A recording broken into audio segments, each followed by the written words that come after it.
Okay, can you be happy? Now you can explore, be happy as much as possible.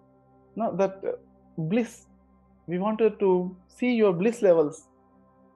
So bliss is called the gamma, right?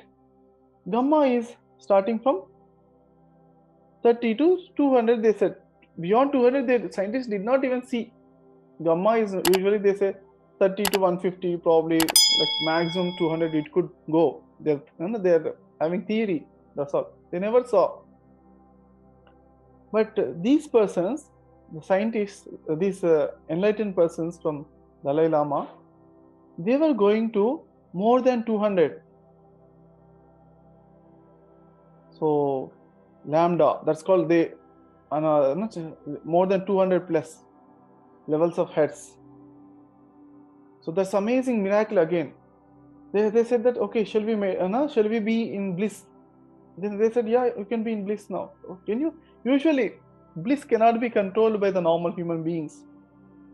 Gamma you cannot produce.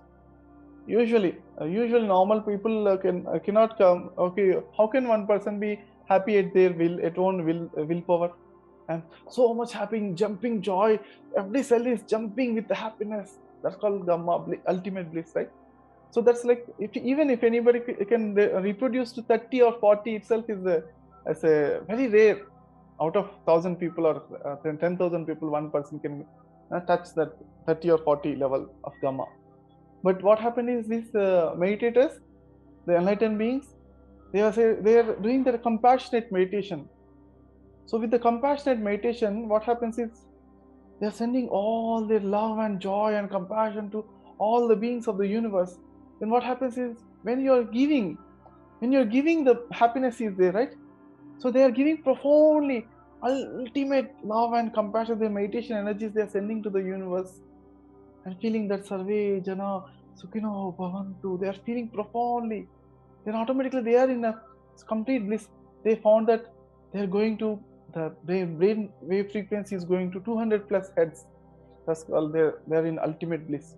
So that's the reason they found out that, they did some other research, and they found out that the happiest man in the world, they said that, do you know happiest man? Anybody can guess?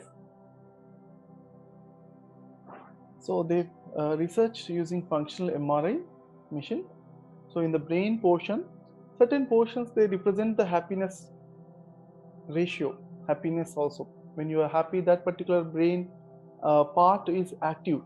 So based on that activity, they measured who is happiest most person. Matthew Ricard.